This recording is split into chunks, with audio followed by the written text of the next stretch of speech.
State sentinel में आपका स्वागत। मैं हूं रविंद्र सिंह। आज मैं जो रिपोर्ट आपको दिखाने जा रहा हूं उसमें सवाल हैं, शर्मिंदगी है और सवाल हैं। बुरा लगता है हमें भी जब हम कानून के खिलाफ, पुलिस के खिलाफ कुछ बोलते हैं, मजबूर हो जाते हैं जनाब बोलने के लिए। इसके बिना कोई ऑप्शन रहता नहीं हमारे पास। एक वाकया मैं आपको दिखाने जा रहा हूं। आज से 2 दिन पहले नगरोटा गुजरू का इलाका ये हादसा है। वहां पर दैनिक शिफ्ट टाइम के रिपोर्टर डिम्पल साहब और उनकी कैमरामैन मीनू किसी का इंटरव्यू कर रहे थे। फॉर्मर मिनिस्टर, कांग्रेस के farmer minister doctor Manohar Lal Sharma ji का इंटरव्यू चल रहा था। वो वीडियो आपने देखी होगी सोशल मीडिया पर। पीछे से एक सज्जन आते हैं, अचानक जो लेडी कैमरामैन थी उनका फ़ोन छीनते हैं।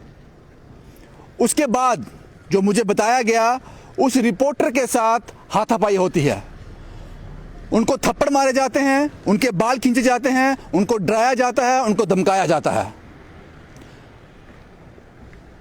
उसके बाद वो प्रेस रिपोर्टर, क्या ऑप्शन है उसके पास? कोई ऑप्शन नहीं है। उसके पास ऑप्शन है कानून। वो पुलिस के पास जाता है, पुलिस एक कंप्लेन ले लेती है उसका, और आज 2 दिन के बाद कुछ नहीं। उसकी कोई इज्जत नहीं है। वो एक मामूली सा आदमी है जो हाथ में माइक और कैमरा लेकर घूमता है। यही हादसा अगर किसी पॉलिटिकल पर्सन के साथ हुआ होता, किसी वीआईपी के साथ हुआ होता, किसी मीडिया कर्मी ने उनके साथ बदतमीजी की होती, सिर्फ वर्ड्स के साथ बदतमीजी, सिर्फ शब्द कहे होते, तो वो जेल के सलाखों के पीछे होता, कानून के शिकंजे में जकड़ा हुआ होता। एक मीडिया कर्मी को बीच बाजार में मारा जाता है, उसके कैमरामैन से फोन छीना जाता है, उसके साथ हाथापाई होती है। ये सब कुछ होता है। मैं वहां के नगरोटा गुजरू के जो बिलावर में पड़ता है, वहां के जो पुलिस स्टेशन है, यहां पर ये कंप्लेन ली गई है। ये सवाल आपसे है जनाब, आपने क्या किया? अब मैं उस शख्स का नाम बताने जा रहा हूं जिन्होंने ये किया। भारतीय जनता पार्टी के डीडीसी काउंसलर हैं एनडी त्रिपाठी। मुझे कोई संकोच नहीं है ये नाम लेने में। मेरे पास प्रूफ है, वो वीडियो है मेरे पास। आप वो वीडियो देख लीजिए एक बार, एग्जैक्ट हुआ क्या था जो मैंने बताया और ये वीडियो क्या कहता है। आप देख लीजिए एक बार।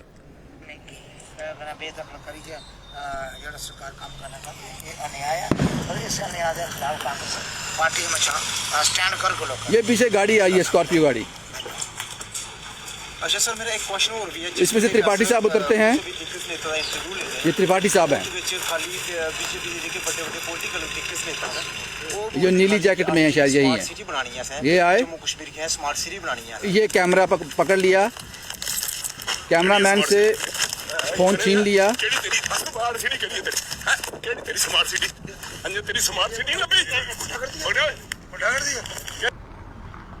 और इसके बाद हाथापाई शुरू हो गई। गाली गलौच हुआ, उसके बाद हाथापाई शुरू हो गई। हमने कोशिश की उस वक्त जो लोग वहां मौजूद थे, कांग्रेस के senior leader, former minister doctor Manohar Lal Sharma, उनको भी हमने इस वीडियो का हिस्सा बनाया। उसके साथ साथ जो जर्नलिस्ट थे, कैमरामैन और वो रिपोर्टर, उनको भी। सबसे पहले मैं डॉक्टर मनोहर लाल शर्मा जी से बात करूंगा। डॉक्टर साहब, एग्जैक्ट हुआ क्या था वहाँ पे? रविंद्र जी, सबसे पहले आपका धन्यवाद। ये मेरा टूर 3 दिन का बिलावर विधानसभा का था, ऑफिशियल टूर था। बाकायदा पुलिस को इन्फॉर्मेशन होती है मेरे टूर की, पीसीआर के थ्रू मैसेज मेरे सिक्योरिटी पर्सन देते हैं। उसी दिन मैंने डिंगाम तहसील हेडक्वार्टर में मेरी पब्लिक मीटिंग थी। उसके बाद रामकोट से मैं बिलावर की तरफ सेरीमनी गांव में ये जाना था। तो इस डिम्पल वर्मा जी ने मुझे कांटेक्ट किया टेलीफोन पे कि आपकी एक बाइट लेनी है, स्टेट लैंड के इशू पे। कठुआ मैनीपुर जम्मू प्रोविंस में स्टेट लैंड का इशू बड़ा गर्म हुआ है, लोगों की बेदखली हो रही है, उस पर करंट इशू है। तो मैंने इनको कहा ठीक है, मैं बाइट दे दूंगा। मैं थोड़ा जल्दी में हूँ, हारी में हूँ, मैंने 3-4 शादियाँ अटेंड करनी है। तो रास्ते में इन्होंने मेरे लाखड़ी में रुक के मेरा बाइट ली। अभी मैंने स्टार्ट ही किया था, स्टेट लैंड में कुछ बातें मैंने की, इतने में जे मिस्टर आ जाते हैं त्रिपाठी साहब, और जो डीडीसी हैं आते ही पहले गाड़ी खड़ी करके, 2 गाड़ियाँ थी, गाड़ी खड़ी करते ही पहले उसने कैमरामैन जो एक लड़की है उसको कैमरा भी छीना और उसको धक्का मुक्की की। उसके बाद जो रिपोर्टर है डिम्पल वर्मा, इसको गाली गलौज भी और बालों से पकड़ के अच्छी तरह पटाई की, थ्रैश किया, थप्पड़ स्लैब लगाए, मुक्के लगाए, टांगों से नीचे गिरा दिया। फिर मैंने इंटरव्यून किया, मैंने भाई साहब आप क्या कर रहे हो, गुंडा राज नहीं है और कोई आपत्ति है इनकी रिपोर्टिंग में तो आप कानूनी कार्रवाई कीजिए, अपना वर्षन दीजिए, मगर मार पीटी कहाँ चलेगी। उसके बाद इमीडिएटली मैंने इसको उससे साइड किया, फिर आगे बढ़ के वो बाकी लोगों को भी कहा कि आप क्या देख रहे हो, आप भी पीटो उनको जो उनके साथ आए। हाँ बहुत है। उसमें 1-2 लोगों ने बीच शामिल हुए, बाकी नहीं हुए। वहाँ के सरपंच थे कैंटल दान जस्तार के, वो खड़े रहे, उन्होंने इसमें शामिल नहीं हुए, मगर 1-2 लड़के थे, उन्होंने भी इसको थ्रैश करना शुरू किया। फिर अच्छी तरह पीटा। फिर मैंने भी इंटरवेन करके इनको वहाँ से सेफली लिया, अपनी गाड़ी में ले गए। दोनों को मैंने सरपंच पूर्णचंद है उनके घर में जाके मैंने ड्रॉप किया और पुलिस को मैंने इन्फॉर्म किया। इस बीच पंजाब में पुलिस की जरूरत पड़ी? मैंने पुलिस को, मेरे पीएसओ थे वो मेरी सेफ्टी में रहे, उन्होंने भी उसको रोकने का प्रयास किया, पर उसने धक्के दे के इसको स्लैब अच्छी तरह लगाई और बड़ा पीटा, उसको मर्सीलेसली पीटा। और मैं ये महसूस करता हूँ मेरी लाइफ में पहला ऐसा इंसिडेंट है, अगर हम बीच में इंटरवेन नहीं करते, जब हम बाहर निकल जाते तो इसको वो जान से भी मार सकते। बड़ा फ्यूरियस इस तरीके से, जैसे एक डॉन होता है फिल्म में और एक बड़ा गुंडा होता है, इतना बड़ा क्रिमिनल जिसको कानून का कोई डर नहीं है, इस तरीके से आके और गाली गलौज, ऐसी लैंग्वेज आप वीडियो में देखना, वीडियो पूरा होने नहीं दिया और 2-3 बार इसको उसने नीचे गिराया और अच्छी तरह पीटा। एक बात ये हुई, मैं इमीडिएटली मैंने समझाने की कोशिश की, उसको कूल करने की कोशिश भी की, बीच में कूल हुए दोबारा। फिर वहाँ आपको क्या दिक्कत है, एक केस उनका कोई एंटी करप्शन डिपार्टमेंट में चल रहा है, उसमें शायद इन्होंने कोई रिपोर्टिंग, मैंने देखा नहीं, रिपोर्टिंग की होगी, तो उनको ये वो भी हो सकता है, वो केस सेपरेट चल रहा है। मैं आपके मीडियम के माध्यम से कहूँगा उसकी भी इंक्वायरी करें, एंटी करप्शन पहले पूरी तौर पर। ये जो अटैक है फ्रीडम ऑफ प्रेस के ऊपर अटैक है, और दूसरा फ्रीडम ऑफ जो एक्सप्रेशन है, जो हमारा कॉन्स्टिट्यूशन राइट है एज ए पोलिटिकल लीडर मेरा, और कैमरामैन और जो रिपोर्टर है वो प्रेस के लिए काम कर रहा है। ये लड़का मैं व्यक्तिगत जानता हूँ, वो गरीब परिवार से है, गरीब परिवार है और ये काम कर रहा है, ऐसी रिपोर्टिंग करता है, मैं देखता हूँ ग्राउंड में, ऐसे दूर दराज इलाके में। अमीर के लिए कानून एक है, उसमें कोई नहीं कि ये गरीब है इसके लिए कोई खास कानून होगा। लेकिन आप मुझे ये बताओ कि कानून में क्या कार्रवाई की गई, पुलिस ने क्या कार्रवाई की इस पे? जो अभी तक कंक्रीट में ये कहूँगा नटशल में कोई कार्रवाई नहीं हुई। मेरी बात मेरी एसएसपी कठुआ से भी हुई, एसडीपीओ से भी, अभी मैंने आधा-पौना घंटा पहले बात की, जो कंसर्न चौकी ऑफिसर है और एसएचओ, तीनों से मैंने बात की है। क्या कहते हैं? एश्योरेंस उनका पूरा मिला, मगर मुझे नहीं लगता अभी तक एफआईआर ना कोई अरेस्ट हुआ। तो मेरी भाजपा पार्टी को मुझे लगता है इससे कि फ्री लाइसेंस है, हाँ उनको लाइसेंस है, मुझे बड़ी जानकारी ये भी आ रही है। अब मैं ये तो चौकी अफसर बता सकते हैं, मिस्टर कोल हैं इनके कोई पार्टी के, मैं तो कभी जानता नहीं, वो बार टेलीफोन करते हैं। हमारा एक डेलीगेशन चौकी अफसर को मिला था, तो मिलते समय भी मिस्टर कोल का टेलीफोन आ गया उनको, चौकी अफसर को। तो एक प्रेशर है पुलिस की, पुलिस काम करना चाहती है। जो एसएसपी साहब का, एसएसपी का जो रिस्पांस था, जो मेरे से बात हुई है, बड़ा उन्होंने बड़ी एक तरीके से मेरे से बात की और एश्योरेंस भी दिया। एसडीपीओ को मैंने अभी कहा, मुझे उम्मीद है कार्रवाई करेगी पुलिस प्रेशर में है। मैं एक बात जरूर मैं ये कहना चाहता हूँ, अभी तक 72 घंटे हो गए, अभी तक वो आदमी सलाखों के अंदर होना चाहिए, चाहे कौन भी है।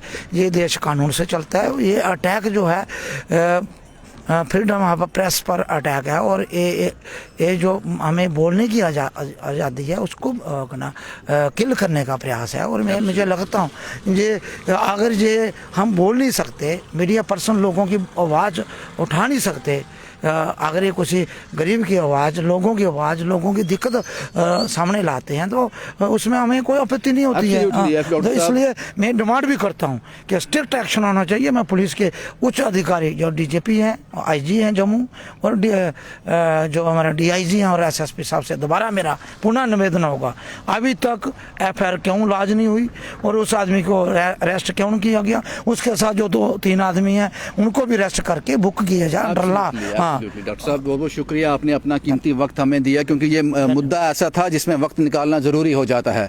और इसके साथ साथ ये सवाल है, क्योंकि आज कुछ प्रोटेस्ट भी हुए जम्मू में, सोशल मीडिया ने कवर भी किया, लेकिन मुझे लगता है कि हमें अपने लोगों के लिए ज़रूर खड़ा होना चाहिए। और यहाँ पर हमारे आदमी को ये हाथ जो उठाया है, ये डिम्पल पे नहीं, उन सभी लोगों पे हाथ उठाया है जिनके हाथ में माइक है। आज डिम्पल है, कल मैं हो सकता हूं, कल कोई और हो सकता है। तो मुझे लगता है हमें सब में मिलकर आवाज़ उठानी चाहिए। और सवाल है पुलिस से, नगरोटा, गुजरू, बिलावर की उस पुलिस स्टेशन से, एसएसपी साहब से ये सवाल है, जनाब कारण बता देना, कोई एक्शन अभी तक क्यों नहीं लिया गया, उसका कारण क्या है? क्योंकि कारण आपको बताना चाहिए, क्योंकि इससे पुलिस की इमेज पर भी सवालिया निशान खड़े हो जाते हैं। क्या पुलिस पॉलिटिकल प्रेशर में काम करती है, ये सवाल भी खड़े हो जाते हैं। क्योंकि जम्मू कश्मीर पुलिस को यहाँ तक मैं कवर कर पाया हूँ, यहाँ तक मैं समझ पाया हूँ, बड़े ही निडर और किसी के इन्फ्लुएंस में काम नहीं करती। जम्मू कश्मीर को संभाला हुआ है। आप जानते हैं टेररिस्ट, यहाँ पे टेररिज्म चल रहा है कई 3-4 दशक से, उसके बाद भी जो कंट्रोल है वो जम्मू कश्मीर पुलिस के ही, वो उनकी जो कोशिश है। लेकिन जब ऐसे केसेस सामने आ जाते हैं तो सवालिया निशान ज़रूर खड़े हो जाते हैं। अब ये वो साहब हैं, डिम्पल साहब, जो वीडियो में आपने देखा, जिनके साथ ये वाकया हुआ सारा। डिम्पल साहब, एग्जैक्ट वहाँ हुआ क्या था? सर, होना ये था कि मैं इनका इंटरव्यू कर रहा था, डॉक्टर मनोहर लाल शर्मा जी का, जो आप हमारे फॉर्मर मिनिस्टर हैं। तो इंटरव्यू के दौरान ही मैं उनसे बात कर रहा कि जैसे हमारे बीजेपी के दिग्गज नेता है ना, एक बात बोलते हैं, हमें जम्मू कश्मीर को स्मार्ट सिटी बनाना है। बस एक बात हमने ये बोली, और पता नहीं वहाँ से वो ऐसे, हम जैसे हम मूवीज़ में देखते हैं, फिल्मों में देखते हैं ना कि सलमान खान को दबंग मूवी में, वैसे उन्होंने अपनी गाड़ी पीछे से ला के उधर आते ही उन्होंने सबसे पहले मेरे साथ जो वीडियो जर्नलिस्ट थी मीनू वर्मा, इनके ऊपर हाथ डाला। हाथ डालने के बजाय इनका वो मोबाइल छीनने की कोशिश की, लेकिन इत्तेफाक से वो कैमरा, वो रिकॉर्डिंग चल रही थी और हमने एक छोटा कैमरा रखा हुआ है, क्योंकि बोलते हैं कि नकल के लिए अकल का होना बहुत ज़रूरी है। इन्होंने मोबाइल तो छीन लिया इनसे, लेकिन हमारे पास छोटा कैमरा था, वो चीज़ हमने रिकॉर्ड कर दी। क्या हुआ कि आपके साथ क्या मारा उन्होंने, क्या किया, कैसे? उन्होंने बोला कि हम आपको दिखाते हैं कि जम्मू स्मार्ट सिटी में क्या होता है। उन्हें आते ही उन्होंने पहले इनके साथ बदतमीजी की, उसके बाद मेरे को बालों से पकड़ा। बालों से पकड़ने के बाद उनके साथ कम से कम कोई 50-60 बंदे आए थे। उन्होंने मुझे नीचे लगाया, नीचे लगाने के बाद उन्होंने मुझे लात घूंसे भी मारे। मैं ये शुक्र करता हूँ कि ये बात नहीं है कि किसी पॉलिटिकल लीडर की बात नहीं है। अगर जम्मू कश्मीर पुलिस के 4 बंदे, अगर जो डॉक्टर मनोहर लाल शर्मा के पीएस हुआ, अगर वो नहीं होते ना, तो आज मैं शायद यहाँ पे लाइव कॉन्फ्रेंस आपके साथ नहीं कर रहा होता मैं, क्योंकि इतनी ज्यादा। इसके पीछे कारण क्या है? क्योंकि ऐसा तो हो नहीं सकता कि अचानक से ये वो आ गए, कोई कारण तो होगा। सर, कारण ये है कि हम हर विलेज में, हर गली, हर नुक्कड़ में जाते हैं, क्योंकि हमारे जितने भी पत्रकार हैं, हर बंदे, कोई जम्मू की कवरेज कर रहा है, कोई कठुआ की कवरेज कर रहा है, लेकिन हमारे पास ना तो गाड़ी है। मैं एक गरीब फैमिली से बिलोंग करता हूँ। मैं वो चीज़ें दिखाता हूँ ना जो आज तक किसी ने दिखाई नहीं है, वो चीज़ें मैं बाहर निकाल रहा हूँ। ये बंदे मुझे पूछते हैं कि हाँ जी, आप वो चीज़ दिखाओ जो हमें एमएलए बना दे। हाँ। हमें आप पब्लिक को वो चीज़ दिखाओ जो हमारी शान, जो हमारे अच्छा दिखाओ। हाँ। लेकिन हम अच्छा तभी दिखाएंगे ना जब ये अच्छा करेंगे। अगर इनको कोई हमसे कोई आपत्ति होती, उसके तो बाद आपने क्या किया? पुलिस स्टेशन गए? मैं उसके बाद जब मेरे को इन्होंने मारा, उसके बाद इन्होंने क्या किया, खुद ही जाके मेरे ऊपर इन्होंने एप्लीकेशन लगाने की कोशिश की और लोगों को बोल दिया, अपने बंदों को बोल दिया कि डिम्पल वर्मा रास्ते से नहीं निकले, क्योंकि जब भी उधर इलेक्शन वगैरह होती है, जो इलेक्शन ट्रेंड होता है, ये बंदे क्या करते हैं, बड़े बड़े के लोगों की गाड़ियां रोकते हैं। अब जो मिनिस्टर वगैरह गाड़ियां रोकते हैं, मैं एक छोटा सा बंदा था, इन्होंने 10 बंदे आगे रास्ते में खड़े कर दिए रोड पे कि जैसे ही डिम्पल वर्मा आता है तो इससे सबसे पहले इसका फोन छीने, क्योंकि वीडियो डिलीट करें, वीडियो डिलीट करने के बाद कोई प्रूफ ही डिलीट हो जाएगा। ऐसा नहीं होता है, यहाँ कानून व्यवस्था है, सब कुछ है, थोड़ा आप इत्मीनान रखें, सब कुछ होगा, कानून पर भरोसा रखें। आपका नाम क्या है मैडम? मेरा नाम मीनू वर्मा है। मीनू जी, उस वक्त आप कैमरा चला रही थी? जी। क्या हुआ? वो वैसे ही गाड़ी लगाई उन्होंने पीछे से, और मेरे से पहले तो मैं फोन मेरे से ऐसे खींचा जोर से और ऐसे बदतमीजी करने लगे, और बाद में इनको चांटे लगाए 2-4, और उनके बाद इनसे ऐसे बदतमीजी से बात करने लगे। इससे पहले भी कभी आपसे ऐसा हुआ, उन सज्जन ने ऐसा किया आपके साथ कभी? नहीं नहीं, ऐसा कुछ नहीं, ऐसा कुछ भी नहीं हुआ, क्योंकि ऑलरेडी मैंने उनके 2-3 इंटरव्यू लिए भी थे पहले। लिए थे? हाँ, तो इंटरव्यू। दिक्कत क्या थी? दिक्कत यही थी कि हम हर विलेज में जाते ना, तो वो बोलते हैं कि आप हमारी परमिशन लो। उनका नाम क्या है पूरा? एनडी त्रिपाठी, नारायण दत्त त्रिपाठी है। वो क्या क्या पोस्ट होल्ड करते हैं वहाँ वो डीडीसी काउंसलर हैं, जीते हुए हैं वो बीजेपी पार्टी की तरफ से। वो ब्लॉक नरकोटा गुजरू से हैं वो। नरकोटा गुजरू से हैं। तो वो जो हमें पूछते कि पुलिस आप, ने क्या कहा आपसे? पुलिस ने बोला कि आप हम 1-2 दिन में, पुलिस सर क्या कहेगी, क्योंकि अगर आईपीएस ऑफिसर एक छोटा ऑफिसर नहीं होता, बहुत बड़ी पोस्ट रहता है। केएस ऑफिसर, आईपीएस ऑफिसर या आईएएस ऑफिसर बनना तो बहुत, लेकिन पुलिस क्या करेगी? ये क्या करते हैं, पुलिस को भी दबाव में लाने की कोशिश करते हैं। अगर हमारे ऊपर आपने एफआईआर दर्ज की तो हम क्या करेंगे, 10 बंदे इकट्ठे करके 50 बंदे खड़े करके रोड ब्लॉक कर देंगे। अगर हमारे ऊपर आपने एफआईआर की तो पुलिस क्या करेगी? क्या वो मीडिया वाले की बात सुनेगी या फिर काउंसलर की बात सुनेगी? कहीं ना कहीं ये हमारे, ना मीडिया वाले की बात सुननी चाहिए, ना काउंसलर की बात सुननी चाहिए। जो सच है, जो कानून कहता है, वही करना चाहिए। सवाल मेरा फिर से, सबसे ज़्यादा दुख इस वक्त बात का हो रहा है, जो हुआ वो ठीक है, जो हो गया वो उसको हम वापस रिवर्स नहीं कर सकते, लेकिन कानून इस में कैसे काम करेगा, ये सबसे बड़ा सवाल है। कानून चुप क्यों है? एक बार फिर से आप वो वीडियो देखिए, एग्जैक्ट हुआ क्या था, एक बार फिर आप देखिए।